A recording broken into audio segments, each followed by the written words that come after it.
Ready. मैं माधवी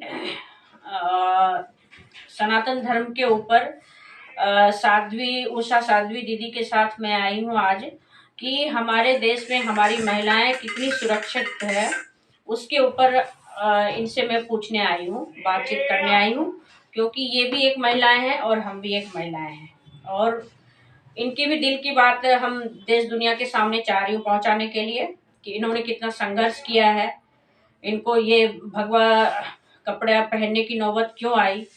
और मैं आज इनके साथ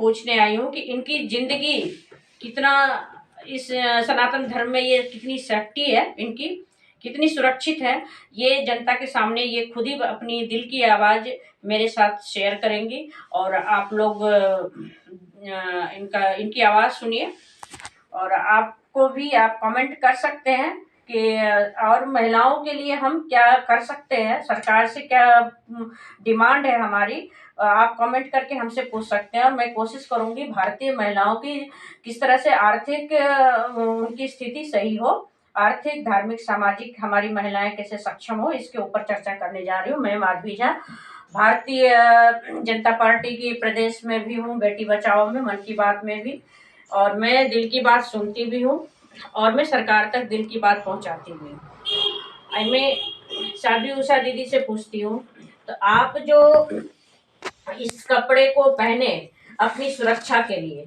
तो मेरे कहने का मतलब है कि सनातन धर्म में महिलाएं सुरक्षित तो है, कितना सुरक्षित है वो मैं आपसे जानना चाहती हूँ। लेकिन मैं कहना चाहती हूँ सुरक्षित तो है, लेकिन इतना भी ज्यादा नहीं है, क्योंकि वो अपने आप के ऊपर कंट्रोल नहीं कर पाती। क्योंकि उनका घर से भी वो होता है, फिर बाहर जाके भी उसका अपमान होता है। क्योंकि एक स्त्री जो होती है नर के खान होती है, बिल्कुल नर के सियान होती है। इस तरह का मान सम्मान करना चाहिए, इज्जत करना चाहिए। इस तरह को एक स्त्री को देवी का रूप दिया गया। बिल्कुल माँ ही मंदिर, माँ ही पूजा, माँ से बड़ा नहीं कोई पूजा। बिल्कुल यदि हमारे देश में महिलाएं सुरक्षित है तो सब कुछ सुरक्षित है, क्योंकि देश पहले परिवार, फिर समाज, फिर देश।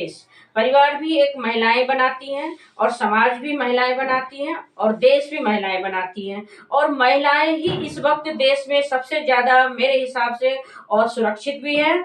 और उनकी परेशानी हर जगह, उनकी परेशानी इतनी है कि सरकार तक आवाज जा नहीं सकती है, जिसके लिए मैंने कोशिश किया है कि दिल की आवाज़ जो है सरकार तक पहुंचे कि हमारी बेटी बचाओ में जो है हमारी बेटियां कितनी बचती है। वैसे तो आपको पता होगा भारत में सबसे अधिक दहेज प्रथा, भ्रूण हत्या, सारे पाप जितने हमारे देश में ही होते हैं। और घरेलू हिंसा महिलाओं के साथ पहले भी बहुत होता था, अब तो और ज्यादा हो रहा है। बाहर में भी महिलाएं जो है हिंसा की शिकार हो रही है और घर में भी हो रही है। मेरे हिसाब से तो महिलाएं कहीं से सुरक्षित नहीं है, लेकिन पब्लिक से हम जानना चाहते हैं, आपको मेरे वीडियो के माध्यम से आपको पब्लिक की राय क्या है वो भी मैं आपको बताऊंगी।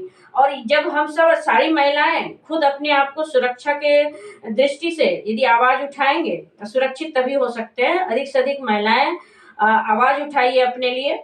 जब आवाज नहीं उठाओगे तो घर में भी सुरक्षित नहीं हो, बाहर भी नहीं हो। महिलाओं को इसके लिए अपनी सुरक्षा के लिए खुद ही आवाज उठानी पड़ेगी, खुद ही आवाज उठानी और उनकी आर्थिक सक्षम करने के लिए जितनी भी सरकार की योजनाएं हैं हमारी महिलाओं तक कैसे पहुंचे, उसके लिए हम लोग कार्यरत हैं। और हमारी उषा दीदी भी मेरे साथ हैं, हम दोनों मिल करके कोशिश कर रहे हैं अधिक से अधिक महिलाओं की समस्या सुने और सरकार तक पहुंचाएं।